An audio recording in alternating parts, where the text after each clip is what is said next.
ইমাম আজম আবু হানিফা রাদিয়াল্লাহু তাআলা বললেন, তোমাকে যে বলেছে হাফেজে কোরআন হয়ে এসো, হিফজ করতে 3 বছর 4 বছর 5 বছর টাইম লাগবে। বলে হুজুর আমি হাফেজ হয়ে গিয়েছি। তো কম বেশি ওই টাইমে বড় বড় ছাত্র 1000-এরও বেশি ছিলেন। ইমাম আজম বলেন, কই কোরআন শরীফটা শোনাও তো দেখি। তো কোরআন শরীফ শুরু করলেন, বলে 8টার টাইমে শুরু করেছিলেন।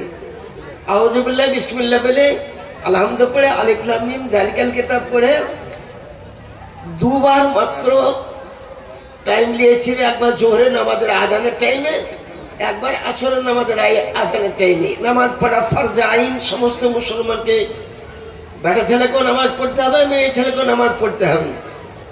তারপর সূর্য ডোবার আগে আগে 30 পারা কোরআন শরীফ শুনিয়ে দিলেন। আমি যে কিতাবটা থেকে আলোচনা করছি তাতে ইমাম আজম, যার টাইটেল কাশফুল গুম্মা, যিনি আমিরুল মুমিনিন ফিল হাদিস, যাকে সিরাজুল উম্মাত বলা হয়, তিনি মুজতাহিদে মুতলাক। নুজহাতুল কারি কিতাবে লেখা আছে, মুফতি মুয়াজ্জিন সাহেব আছেন, তাতে মুফতি শরীফুল হক আমজাদি শারে বুখারী বলেছেন ৭৭ হিজরিতে জন্ম। এটাই আবার বেশি সহি। তাতে উনি ৮২ জন সাহাবীকে দেখেছেন ইমামে আজম। যদি ৮০ হিজরিতে জন্ম হয় তো দুরুল মুখতার কিতাবে লিখতেছে 20 জন সাহাবীকে দেখেছেন ইমামে আজম আবু হানিফা রাদিয়াল্লাহু তাআলা, এবং তাদের কাছ থেকে হাদিস শরীফও বর্ণনা করেছেন। যেমন হযরতে উবাই বিন কাব, যেমন হযরত তুফাইল, যেমন হযরত আনাস বিন মালিক, যেমন হযরত হুমায়দি, এরা সব ইমাম আজমের ছাত্র বুঝলেন। তো ইমাম আজম আবু হানিফা রাদিয়াল্লাহু তাআলা তিনি দাঁড়িয়ে গিয়ে কোরআনে কারীম 8 ঘন্টা পর্যন্ত দাঁড়িয়েছিলেন। কারণ ইমাম আজম হাফেজে কোরআন ছিলেন। তিনি 2 রাকাত নামাজে 30 পারা কোরআন শরীফ পড়ে নিতেন। এক রাকাতে 15 পারা, দ্বিতীয় রাকাতে 15 পারা পড়তেন। ইমাম আজম কাবা শরীফের ভিতরেও তিনি নামাজ পড়েছেন। কাবা শরীফের ভিতরে 2 রাকাত নামাজে 30 পারা কোরআন শরীফ পড়েছেন। ইমাম আজম বলে, ইন্নী লা রাইতু ফি জাবিনিকা, আমি দেখতে পাচ্ছি তোমার পেছনিতে নূরে মুহাম্মাদি জালওয়াগা। তাই তাকে ভর্তি করে নিলেন। মাত্র 7 দিনে 30 পারা কোরআনে কারীম হাফেজ হলেন। কিন্তু মাদ্রাসায় বেশি দিন পড়ার সুযোগ হলো না। ইমামে আজমকে জেল দিয়েছিল। ওই বাচ্চাটা জেলখানাতে চলে গিয়েছিলেন, বলেছিলেন জেলের দারোগাকে আমাকে জেলখানাতে যেতে দাও। তো দারোগা তাদের দয়া বসলো, 7 বছরকার বাচ্চাকে জেলের মধ্যে প্রবেশ করিয়ে দিলেন। সেই জেলখানাতে ইমাম আজম আবু হানিফা রাদিয়াল্লাহু তাআলা ইনি ইলম এবং বিদ্যা শিক্ষা দিলেন। সেই ইমামের নাম হচ্ছে ইমামে মুহাম্মদ রহমতুল্লাহ। ইনি হচ্ছে ইমাম আজম আবু হানিফার ছাত্র ইমামে মুহাম্মদ রহমতুল্লাহ আলাইহি। কোন কিতাব আছে? তাযকিরাতুল মুহাদ্দিসিন কিতাবে ইমাম আজমের বর্ণনা করতে গিয়ে এই বয়ানটা দিয়েছেন। বিরাদারান ইসলাম, তা আমাদের এখানে তো অনেক হাফেজে কোরআন আছে। আর একটা হাফেজের কথা আপনাকে বর্ণনা করব, যার মা গর্ভবতী ছিলেন, আর গর্ভবতী অবস্থাতে 10 মাসের গর্ভবতী অবস্থায় মেয়েটা মারা গেলেন। মেয়েটা ছিলেন শাফি মাযহাবের ব্যক্তি, তার স্বামীও শাফি মাযহাবের ব্যক্তি, তার বংশ শাফি মাযহাবের ব্যক্তি। আর শাফি মাযহাবের আইন হচ্ছে এই, পেট চিরে বাচ্চা বাহির করা হারাম আছে। এটা মাসলাকে শাফিতে লেখা আছে। আর ইমাম আজম আবু হানিফা রাদিয়াল্লাহু তাআলা মসলা হচ্ছে এই, যে বাচ্চা যদি জিন্দা হওয়ার সম্ভাবনা থাকে তো পেট চিরে বাচ্চা বাহির করা জায়েজ আছে। অবশ্য শাফি মাযহাবের ব্যক্তি ছিলেন, পেট চিরা হারাম। তো বললেন ইমাম আজম আবু হানিফা রাদিয়াল্লাহু তাআলা মসলার উপর আইন দিয়ে এই বাচ্চাটাকে পেট চিরে বাহির করা হোক। মৃত্যু, মা মারা গিয়েছে সকালবেলায়। তো শাফি মাযহাবের হানাফি মাযহাবের 2 দলের একমত হইতে অনেক টাইম লেগে গেল। মানে শাফি মাযহাবের অনেক আলেম ছিলেন, হানাফি মাযহাবের অনেক আলেম ছিলেন, একমত হইতে অনেক টাইম লেগে গেল। তারপরে ইত্তেফাকা মত হলো যে বাচ্চার পেট চিরে পেট ফেড়ে বাচ্চা বাহির করা হোক। পেট চিরা হলো, জোহরের ঢলকা টাইমে পেট চিরা হলো, বাচ্চাও বাহির হলো। কিছুক্ষণ শ্বাস প্রশ্বাস কিছুই চলতেছিল না। তারপর কিছুক্ষণ পর আস্তে আস্তে হৃদস্পন্দন আরম্ভ হয়ে গেল, বাচ্চার শ্বাস চলতে লাগলো। আর এই বাচ্চা আস্তে আস্তে জিন্দা হয়ে গেলেন। এই বাচ্চা আস্তে আস্তে জিন্দা হয়ে গেলেন। 4 বছর 4 মাস 4 দিনে তাকে কোরআন শরীফের অর্থাৎ কলম, দোয়াত কলম দিয়ে তাকে বিদ্যা শিক্ষার জন্য অভিযোগের ব্যবস্থা করলেন। কিছুদিন পর এই বাচ্চা বললেন একে মাদ্রাসায় ভর্তি করব। শাফি মাযহাব তার উস্তাদ শাইখুল হাদিস মুজনি রহমতুল্লাহ আলাই, মুজনির মাদ্রাসায় এনাকে ভর্তি করা হলো। এর আপন মামু ছিল। ভর্তি করার পর হাদিস শরীফ পড়তে পড়তে এই মশলাটাই আসলো হাদিস শরীফে, যে ইমাম শাফি রহমতুল্লাহ আলাইর মতে অভিযোগেন গর্ভবতী মেয়ে ছেলের পেট চিরে বাচ্চা বাহির করা হারাম আছে। সঙ্গে সঙ্গে এই বাচ্চাটা উঠে বললেন যে আপনার কাছে পড়বো না, আপনি আমার মৃত্যুর কামনা করেন, অতএব আপনার কাছে পড়বো না। তো মুজনি কসম করে বলল, কসম খোদার বলতেছি তোর জিন্দগিতে লেখাপড়া কোন জায়গাতে হবে না। তারপরে ইনি ইমাম আজম আবু হানিফা রাদিয়াল্লাহু তাআলা মাদ্রাসায় তিনি ভর্তি হলেন, আলেম হলেন, হাফেজ হলেন, মুহাদ্দিস হলেন, সবকিছু হয়ে গেলেন। যে তিনি বলেছেন আমার মামু যদি জিন্দা থাকতো তার কসমের কাফারা তাকে দিতে হতো।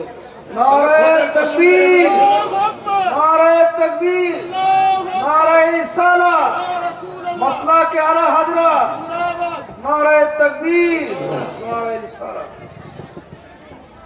কসমের কাফারা তাকে দিতে হতো, কারণ বলেছিল যে আপনি বলবে হতে পারবি না। কিন্তু এত বড় মওলানা হলো যে বুখারী, মুসলিম, আবু দাউদ, নাসাই, ইবনে মাজাহ, তিরমিজি যে মতটা দেয়, সে মতগুলো তুলে দেওয়ার পর ইমাম আজমের মত দিয়ে সবকে রদ করে দেন। সুবহানাল্লাহ, সুবহানাল্লাহ। সেই কেতাবের নাম হচ্ছে তহাবি শরীফ। ইনি সৈয়দ বংশের ব্যক্তি, সৈয়দ জাফর তহাবি রহমতুল্লাহ আলাইহি। তিনি হাফেজে কোরআনে ছিলেন আর মুহাদ্দিসও তিনি ছিলেন। দুটা হাফেজের কথা শুনলেন আপনি। আপনাদেরকে আমি আরজ করব, আবেদন করব, সমস্ত মুসলমানকে আরজ করব। খুব ঠান্ডার সময়ে জালসাটা হয়েছে, কমিটির লোককে আরজ করবো, মুদারিসের কেরাম আরজ করবো। আগামী বছর ফাল্গুন মাসের দিকে সব জালসা করতেছে, ওই টাইমে আপনারা জালসা করেন। তো আপনি 3টা হাফেজের কথা শুনেলাম, রাসূলুল্লাহ সাল্লাল্লাহু আলাইহি ওয়াসাল্লাম শুনেলেন, 4 জন শুনেলাম। রাসূলুল্লাহ সাল্লাল্লাহু আলাইহি ওয়াসাল্লাম হাফেজে কোরআন ছিলেন, ইমাম আজম আবু হানিফা রাদিয়াল্লাহু আনহু হাফেজে কোরআন ছিলেন, হযরত ইমামে মুহাম্মদ হাফেজে কোরআন ছিলেন, হযরত সৈয়দ জাফর তহাবি রহমতুল্লাহ আলাইহি হাফেজে কোরআন ছিলেন। এখানে কিছু হাফেজে কোরআন এখানে ফারুকুতে আছেন, তাদের মাথায় পাগড়ি বাঁধা হবে। কোনো দেওবন্দি থাকো তো ভাই রাগিও না, কোন কেতাব আছে ওটা আমি বলে দেব। দেওবন্দীদের আশরাফ আলী থানভী লিখিত বয়ান আলী ফাজুল ইয়ামুমে কেতাবে 3টে খণ্ডে আছে। দেওবন্দীরা মাথায় পাগড়ি বেঁধে বক্তব্য দেয় না, জুব্বাও তারা গায়ে দেয় না। জিজ্ঞাসা করা হলো হুজুর বেরেলি আলাদা তো জুব্বা পাগড়ি বেঁধে জালসা করতে উঠে আপনি জুব্বা পাগড়ি পরেননি কেন? বলে অযোগ্যতার কারণে আমাকে পাগড়িও দেয়নি, আমাকে জুব্বাও দেয়নি। কে বলছে? আশরাফ আলী থানভী বলেছে আলী ফাজুল ইয়ামুমে কেতাবে 3টে খণ্ডে। আমি অযোগ্য ব্যক্তি, আমি পাগড়ির আবার যোগ্য ব্যক্তি ছিলাম না, জুব্বারা যোগ্য ব্যক্তি ছিলাম না, এই কারণে ওরা পাগড়ি পরে না। বুঝলেন, এমনি জাল টুপি মাথায় দিয়ে তারা উঠে পড়ে। তা শুনেন, যে কোনো কথাটা বলবো একটা না একটা হাওয়ালা দিব, কারণ আমার পরে বড় বড় কেরামগণ আছেন, তিনারা প্রতিবাদ করতে পারেন। আমি পিওর একটা মশলাকে আলা হাতে ব্যক্তি। ইমাম আহমদ রঙ্গা খান বেরুনবীর আকায়েদে মান্যকারী ব্যক্তি, ইনি বলেছে ভিডিও হারাম হারাম হারাম, একদম কঠিন ফতোয়া দেওয়া দিয়েছেন। তাই মুসলমানকে আমি আরজ করবো, আবেদন করবো, কেমন আমি বক্তব্য শুরু করতেছি, আপনাদেরকে আরজ করবো, 4 জন হাফেজে কোরআনের আপনাকে কথা বললাম, তো এদের ওসিলাতে কোনো একটা মুসলমানকে আরজ করবো যে আজিমুস শান মাদ্রাসা, দুতলা মাদ্রাসা, এই মাদ্রাসা অল্প দিনকার মাদ্রাসা। আমি নতুন নদাপাড়া, পুরাতন নদাপাড়া সব থেকে আমি ঘোষণা করেছি যে ওইখানে জালসা হবে, বিশাল বড় আজিমুসান জালসা হবে। কিন্তু এত খরচ হচ্ছে, এত বিশাল খরচ, প্রচুর খরচ। মাদ্রাসা যে করেছে সেই বুঝতে পারছে খরচ কতটা হয়। তাই সর্বপ্রথম কেউ বুঝেছেন, আমি সবগুলো বক্তব্য শুনেছি। মৌলানা হেলাল উদ্দিন আদায় করলেন, এর আগে মাহবুব আলম সাহেব তিনি বক্তব্য রেখে গেছেন, ওদের বক্তব্য সবই কিছু কম বেশি আমি শুনেছি। আমি গজল টজল কিছু গাহি না, বুঝিনি গজল আমি গাহার আমার অভ্যাস নেই, আমি গজল গাহি না। কারণ গজলে মেলা ভুল ত্রুটি থাকে, এই কারণে ভুল গজল গাহা হতে না যায় গেছে। এই ভুল গজলের কারণে সহি গজল আছে, যেন আলা হযরতের হাদাইকে বকশিসের কেতাব আছে, তাজুস শরিয়ার সামানে বকশিস আছেন, মুফতি আজম হিন্দের আছেন, বুঝেছেন। এই সমস্ত গজলগুলা অত্যন্ত ভালো গজল। তো আমার কাছে গজল শিখতে পাবেন না। একটা মুসলমানকে আরজ করবো, আবেদন করলো, ইমাম আজম এখনো জিন্দা। ইমাম আজমের টাইটেল ইমামুদ দুনিয়া, আমিরুল মুমিনিন ফিল হাদিস। ইমাম আজমের হাদিস কত মুখস্থ ছিল? ইমাম বুখারী অপেক্ষা 400 হাদিস মুখস্থ বেশি ছিল। ইমাম বুখারী হাদিস মুখস্থ 6 লাখ হাদিস শরীফ থেকে বুখারী শরীফ লিখেছেন। বুখারী শরীফ লিখতে ওনাকে 16 বছর টাইম লেগেছে। এই বুখারী শরীফ লিখতে গিয়ে আপন মা ইন্তেকাল করেছেন, তারপর মায়ের জানাজাতে হাজির হইতে পারেননি। 16 বছর বয়সে মদিনা শরীফে হজ করতে এসেছিলেন, আপন মায়ের সঙ্গে হজ করতে এসেছিলেন। ইনার আব্বাজি 4 বছর বয়সে ইন্তেকাল করে গিয়েছিলেন। আপন মাকে সঙ্গে করে মক্কা মদিনা হজ করতে এসে তার আর একটা ভাই ছিল, ওই ভাইয়ের সঙ্গে আপন মাকে প্রেরণ করে দিলেন। আর উনি বললেন, আমি ইলমে দ্বীন শিক্ষা করার জন্য মদিনা শরীফে থেকে যাব। তো একটা হাদিস বর্ণনা করতেন, একবার গোসল করতেন, আবার ওযু করতেন, আর 2 রাকাত নামাজ পড়তেন, তারপর দাঁড়িয়ে দাঁড়িয়ে হাদিস শরীফটা বর্ণনা করতেন। 6 লক্ষ হাদিস, তাহলে গোসল 6 লক্ষ বার করেছেন, নফল গোসল 6 লক্ষ বার ওযু করেছেন। প্রত্যেক হাদিসের পিছনে 2 রাকাত নামাজ পড়েছেন, তাহলে 12 লক্ষ রাকাত তিনি নফল নামাজ পড়েছেন। ইমাম আজম আবু হানিফা রাদিয়াল্লাহু তাআলা আনহু, তার মাঝে মাঝে ওসিলা করব, কারণ অন্য লোকের বাপের না চাহে, মার নামে চাহে। আমার ইমাম আজমের কবর আছেন, বুঝেছেন, খেজরান কবরস্থানে। খেজরান কবরস্থানে আছে। ইরাকের লোক যখন মুসিবতে গ্রেফতার হয়, বৃষ্টি হয়েছে না, মহামারীর রোগ ঢুকেছে, ইরাকের লোক ইমাম আজমের কবরের কাছে যান, আর ইমাম আজমের ওসিলা করে আল্লাহর কাছে বৃষ্টি তলব করেন। লোকে বলে, আমরা বাড়ি যেতেই পারতাম না, সারা সাহাব আমসালাল জওয়াল, পাহাড়ের মতন পানি উঠে পড়তো, বাড়ি পৌঁছাবার আগে আগে বৃষ্টি আরম্ভ হয়ে যেত, গোটা বুঝেছেন ইরাক দেশকে সয়লাব করে দিত। ইমাম আজম হচ্ছে মুস্তাজাবুদ দাওয়া, ইনি দোয়া কবুল করনাল একজন ব্যক্তি। তার নামে একটা মুসলমানকে বলবো, কারণ এই যারা টাকা দিয়েছেন তারা আপনি জেনে নেন, এই টাকা রাসূলুল্লাহ মদিনার কবর থেকে আপনাকে পূরণ করে দিবেন। কারণ বুখারীতে লিখছে, আল্লাহু ইউতি ওয়া ইন্নামা আনা কাসিম, আল্লাহ হচ্ছেন দাতা, আমি নবী বন্টনকারী। যারা 1000 টাকা দিলেন, 5000 টাকা দিলেন, আপনি এই বছর ঘোরার আগে আগে দেখবেন আল্লাহ আপনার রুজিতে কোন দিক দিয়ে বরকত দিয়ে দিবে, আপনি নিজেই জানতে পারবেন না। তাই সর্বপ্রথম আপনাদের কাছে ইমাম আজম আবু হানিফা রাদিয়াল্লাহু আনহু ওসিলা করে বলতেছি, ছেলেদেরকে আমি তুলে দেখাবো, প্রত্যেককে দেখাবো, বুঝলেন, কোন কোন ছেলেটা ফারেক হচ্ছে কি হচ্ছে না।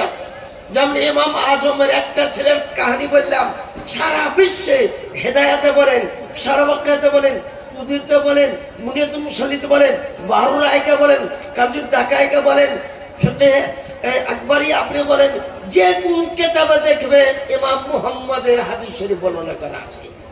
ইমাম মুহাম্মদ তিনি বর্ণনা করেছেন, কারণ রাসূলুল্লাহ রুজি বন্টনকারী বুখারী শরীফে লেখা আছে। বুখারী শরীফ লেখা আছে রুজি বন্টনকারী রাসূলুল্লাহ সাল্লাল্লাহু তাআলা।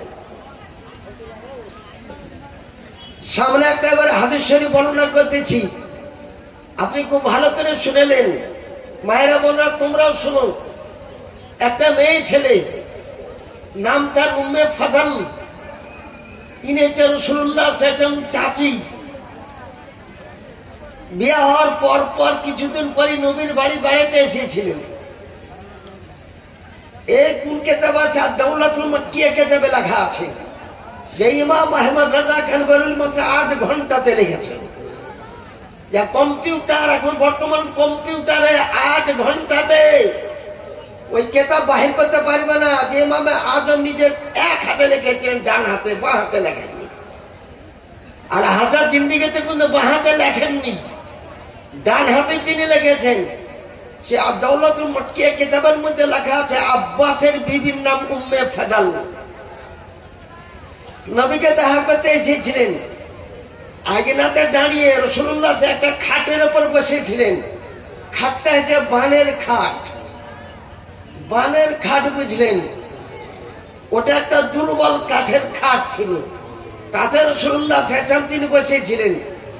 আমার রাসূলুল্লাহ সাল্লাল্লাহু আলাইহি ওয়াসাল্লাম উম্মে ফাদাল ও চাচি জানকে দেখে কোনদিন দেখায়, এটাই প্রথম দেখা। বলছেন, চাচি জান ইন্নাকে কদ হামিলতে বিগুলাম। চাচি জান তুমি গর্ভবতী, তোমার গর্ভে একটা পুত্র সন্তান জন্মগ্রহণ করবে। সুবহানাল্লাহ সুবহানাল্লাহ। উনার চাচি বলতেছেন, কাইফা হামিলতু ইয়া রাসূলুল্লাহ সাল্লাল্লাহু আলাইহি ওয়াসাল্লাম ওয়াকাদ তাহলাফাতিল কুরাইশ আল্লাহ ইয়াতুনা বিন নিসা। কি করে আমি গর্ভবতী হতে পারি? এই 2 মাস আগে থেকেই কুরাইশগণ কসম করেছে ওই দেশের লোককে না হারা পর্যন্ত কোন স্বামী আপন বিবির কাছে যাবে না, আপন বিবির বিছানায় যাবে না। ওয়াকাদ তাহলাফাতিল কুরাইশ আল্লাহ ইয়াতুনা বিন নিসা। কেউ বিবির কাছে যাবে না। যদি বিবির কাছে যাও তবে কঠিন শাস্তি হবে।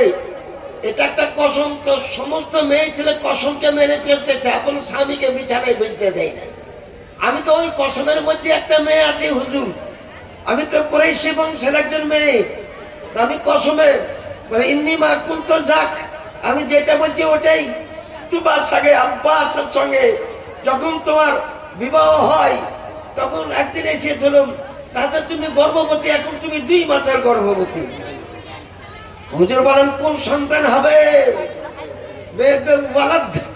পুত্র সন্তান জন্মগ্রহণ করবে। পুত্র সন্তান। তো হুজুর নামটা রেখে দিতে পারেন? বলে হ্যাঁ, নামটাও রেখে দিতে পারি। নাম রেখে দিলাম। কি নাম হুজুর? বলে বাচ্চার নাম রেখলাম আব্দুল্লাহ ইবনে আব্বাস। আব্দুল্লাহ ইবনে আব্বাস। সন্তান খালাস করার পর আমার কাছে নিয়ে আসিও। তা সন্তান 8 মাস পর খালাস হলো 10 মাসে। ওই বাচ্চার আব্বাস বলে নিজের হাতে নাড়ি কেটে দিয়ে বাচ্চাকে গোসল দিয়ে তাড়াতাড়ি রাসূলুল্লাহ দরবার নিয়ে চলে আসলাম। রাসূলুল্লাহ মাত্র 1 দিনকার বাচ্চা কোলে নিলেন। কোলে নেওয়ার পর বললেন, এই বাচ্চাকে আমি দেখতে পাচ্ছি। ফাইন্না ইযহাবি বিআবিল খুলাফা। নিয়ে যাও বাদশাহগণের পিতাকে, বাদশাহগণের পিতাকে নিয়ে যাও। এ বাদশার বাপ হবে। হুজুর বাদশার বাপ হবে, কত বছর রাজত্ব চলবে? বলে আব্বাসে খোলাপাড়া 200 বছর রাজত্ব করবে। সুবহানাল্লাহ। হুজুর আপনি একটা বাদশার নাম বলে দেন। বলে ফাইন্না মিনহুমুস সাফফা ফাইন্না মিনহুমুল মেহেদী। এই বাচ্চা থেকে বাচ্চা সাফফার জন্ম হবে, এই বাচ্চা থেকে ইমামে মেহেদীর জন্ম হবে। ইরান বলছে, ওরা বলছে যে ইমাম মেহেদী চলে এসেছে। ইমাম মেহেদী এখন আসবে না। 1900 হিজরির আগে ইমাম মেহেদী আসবে না। আলা হাজরত মালফুজাত আলা হাজরতে লেখা আছে। এটা তো 1446 হিজরি। 1900 হিজরির আগে ইমাম মেহেদী আসবেন না। এটা একদম ইমাম 1400 হিজরি মুজাদ্দিদ আজম ইমাম আহমদ রাজা খান বেরলভী রাদিয়াল্লাহু তাআলা বলেছেন। আচ্ছা হুজুর বাদশা গেলে কেমন হবেন? বলে সাফফা জালেম বাদশা হবে। সাফফা একটা জালেম বাদশা। কিন্তু এর বংশের জন্মগ্রহণ করবে ইমামের মেহেদী। তাহলে ইমাম মেহেদী কোন বংশে আসবে তারও গায়েবের খবর দিলেন। আমার রাসূলুল্লাহ সাল্লাল্লাহু আলাইহি সাল্লাম তাই মুসলমানকে আরজ করব, আবেদন করব, নবীর চাচা যখন ধরা পড়েছিল জঙ্গে বদরে, তো বলেছিল আমার চাচাকে কেউ মারিও না, আমার চাচা কওরিবিদের তরবারি নিয়ে গেলে তার উপর তলোয়ার চালাইও না। হযরত উমর ফারুক আজম বলেন আমার তলোয়ারের তলে আব্বাস 3 বার এসেছিল, কিন্তু আমি হাত খিচে নিয়েছিলাম, নবী নিষেধ করেছেন। আব্বাস ধরা পড়ে গেল, আব্বাসের তাম্বু লুট করে নেওয়া হলো, আব্বাসের তাম্বু লুট করে নেওয়া হলো। বলে আমার সম্মুখে আমার চাচাকে নিয়ে এসো। জামাও ছিল না, কারণ জামা যারা লুট করে নিয়েছিল। তাই ওইখানে একটা বিশ্ববিখ্যাত মুনাফিক ছিল, নাম তার আব্দুল্লাহ বিন উবাই, নাম তার আব্দুল্লাহ বিন উবাই। আব্বাস লম্বা ছিলেন, বুয়া লম্বা ছিল, যেমনই জামাটা গায়ে দিল সেট হয়ে গেল। ওই জামাটা গায়ে দিয়ে নবীর সম্মুখে এসেছিলেন। আব্বাস রাদিয়াল্লাহু তাআলা আনহু বলে দাও, সমস্তকে 4000, বর্তমানে বাজারে 75 লাখ টাকা করে জরিমানা, 4000 দিরহাম দাও, জমা দাও। বলে হুজুর তাম্বুতে আমার মাল সব লুট করে নিয়েছেন, আমার কাছে টাকা নাই। না, তোমার কাছে টাকা আছে, তুমি যখন জঙ্গে বদরে আসো তখন তোমার বিবি উম্মে ফাদালকে তুমি একটা 5 কেজি ওজনের সোনার গোটা দিয়ে এসেছো, ওটা তোমার খাটের পিছন দিকে ডান পায়ের তলে ওটা পুঁতা আছে। সুবহানাল্লাহ, সুবহানাল্লাহ। এটা নবী মদিনা থেকে মক্কার খবর দিচ্ছেন। মক্কা থেকে মদিনা 555 কিলোমিটার দূর। আমি দেখতে পেয়েছি, তুমি অন্ধকার রাত্রি 12টার পর পড়তেছিলে, আমি মদিনা শরীফ থেকে দেখতে পেয়েছি। সুবহানাল্লাহ। হুজুর আপনি কত বড় ইলমে গায়েব জাননেওয়ালা, তাই নবী ইলমে গায়েবের পর বিশ্বাস করে আব্বাস পড়েছিলেন লা ইলাহা ইল্লাল্লাহ মুহাম্মাদুর রাসূলুল্লাহ সাল্লাল্লাহু আলাইহি সাল্লাম। এখন আব্দুল্লাহ বিন উবাই যখন মারা গেল, তখন রাসূলুল্লাহ সাল্লাল্লাহু আলাইহি ওয়াসাল্লাম বলে আপনি জানাজা পড়িয়ে দেন। নবী সাহাবায়ে কেরামকে প্রেরণ করেছেন, হুজুর এত বড় মুনাফিকের জানাজা পড়ার জন্য লোক পাঠালেন কেন? আমি উম্মিদ করতেছি এই জানাজা পড়ার পর এর বংশের 1000 জন ব্যক্তি আজকে ইসলাম ধর্ম কবুল করবে। নারে তাকবীর, নারে তাকবীর। আর ওই গায়ের জামা যে ব্যক্তি গায়ে দিবে তাকে কবর আজও হবে না। এটা রাসূলুল্লাহ জামার খুশুসিয়া। তাই বললেন আমার চাচা কাল কিয়ামতের প্রান্তরে জান্নাতের দাবি করবে, তাই আমার চাচাকে আমার জামার মূল্যটা দেওয়ার কারণে তার জানাজা পড়িয়ে যা তাকে শোধ করে দিলাম। 2টা হাদিস শরীফ শুনালাম। আমি 3 নম্বর আবার হাদিস শরীফ 3 মর্তবা আবার শোনাতেছি। মুসলমানকে আরজ করব, হাফেজে কোরআন 1 খতম কোরআন শরীফে 25 লোক করে 10টা করে যদি নেকি হয় তো কত নেকি। হাফেজে কোরআন আমি হাফেজ হতেছিলাম, এলাহাবাদে হাফেজ শুরু করেছিলাম বেরেলি শরীফে। আমি 12 পারা পর্যন্ত পুরো মুখস্থ করে তারাবিও শুনিয়েছি। তারপরে হাফেজ সাহেব খুব পড়া ছিল বুঝলেন, মানে 100টা ছেলেকে একটা মুদারিস পড়াতে হতো। আন্দাজে ঘুরতে ঘুরতে ব্যাপ মারতে মারতে হয়তো আমাদের জনাব হযরত মাওলানা সাহেব তিনি দেখেছেন হাফেজে বৃদ্ধ মানুষ ছিল, আন্দাজে পিঠের উপর পড়তো। এই চিন্তা করে দেখলাম যে এত কোনদিন আমার ভাগ্যেও পড়বে। তা আমি ওখান থেকে বেরেলি শরীফ চলে গেলাম, বেরেলি শরীফে মুরবি লাইনে আমি ভর্তি হয়ে গেলাম।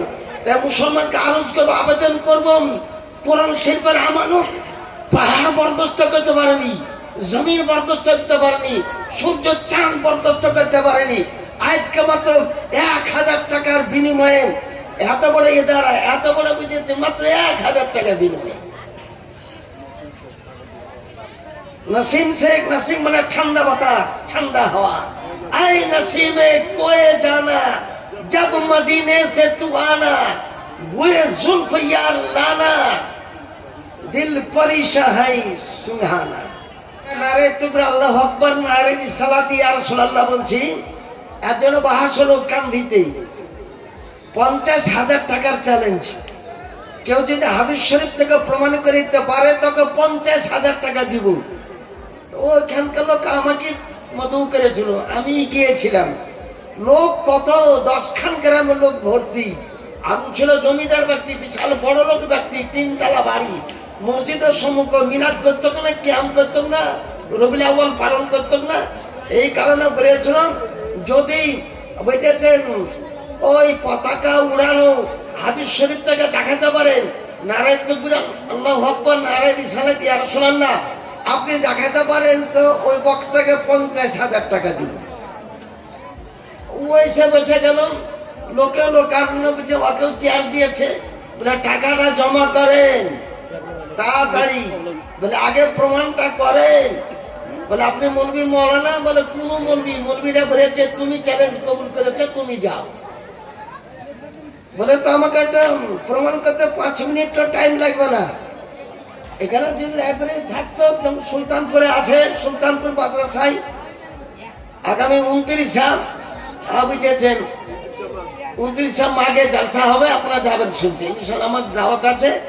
আমার পরে লড়াকু মুফতি জাহাঙ্গীর আলম সাহেব আছেন, উনি বক্তব্য রাখবেন। তো 50,000 টাকা মানে চ্যালেঞ্জ, মুখে বলা খুব কঠিন, পকেট থেকে বাহির করা খুব কঠিন। তো 50,000 টাকা টেবিলে রেখে দিলুম।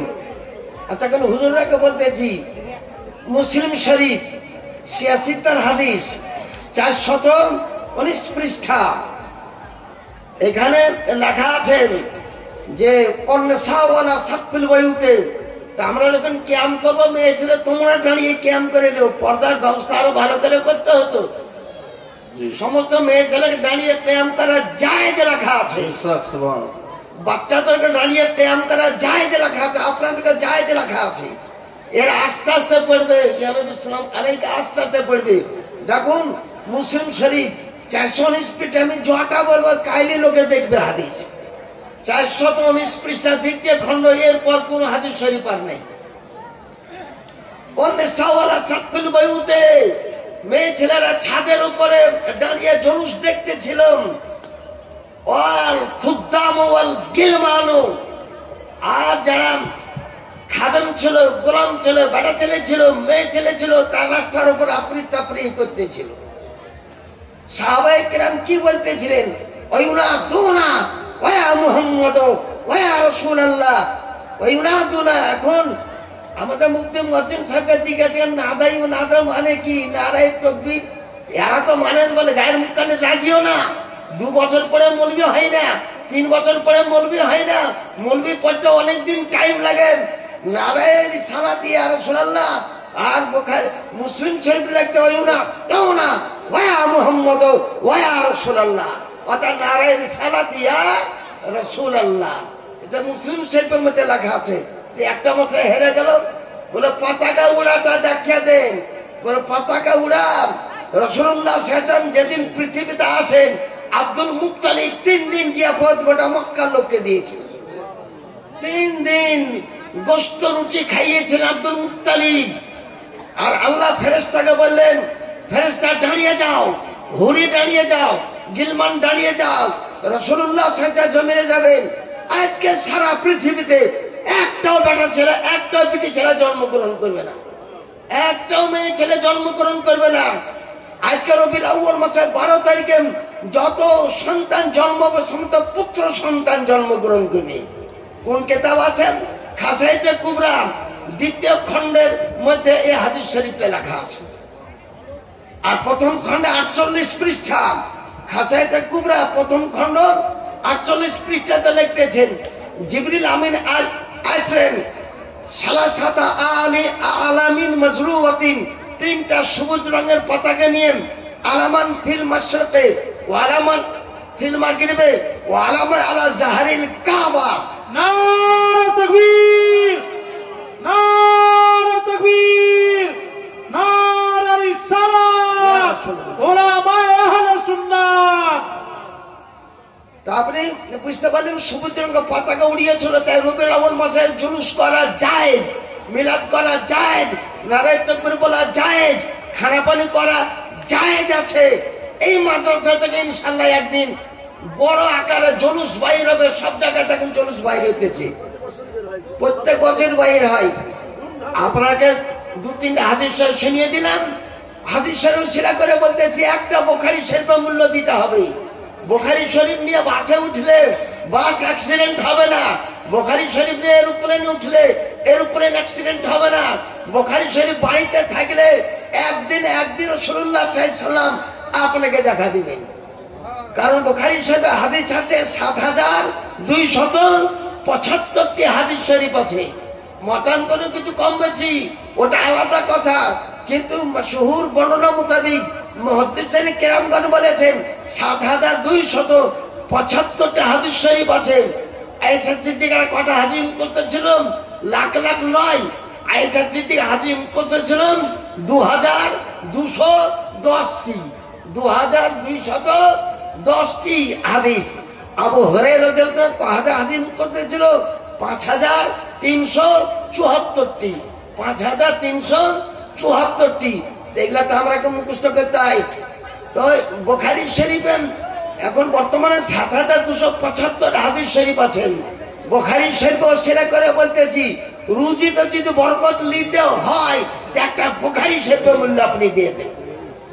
বুখারী শরীফের অরিজিনাল মাতানের দাম ২,০০০ টাকা। অরিজিনাল মানে সারার দাম তো মেলে, আমি সারাটা চাইছি না, মাত্র ২,০০০ টাকা একটা বুখারী শরীফ মাদ্রাসায় থাকবে। বুঝলেন, সুলতানপুরে একবার কিয়ামকে কেন্দ্র করে একটা দেওবন্দি চ্যালেঞ্জ করেছিল, কিন্তু সুলতানপুর মাসাই ছিল, আমি বুখারী থেকে দেখিয়ে দিয়েছিলাম। একটা মুসলমান কারজ করব, মাত্র যে কোনো রকম কষ্ট করে ২,০০০ টাকা আপনি দেন, আপনি দেখতে পাবেন যে ইনশাল্লাহ বুখারী শরীফে আপনার এখানে থাকবেন। একদিন না একদিন আপনি রাসূলুল্লাহকে স্বপ্ন দেখতে পাবেন। যদি একদিনও স্বপ্ন দেখালেন তা আপনার জন্য জান্নাতুল ফেরদাউস যাবে, দোজখে হারাম হবে। নারে তাকবীর, নারে রিসালাত, মাসলাকে আলা হযরত উলামায়ে আহলে সুন্নাত। হাদিস, মান রাআ ফিল মানাম ফাকাদ হারামাল্লাহু আলাইহিন নার।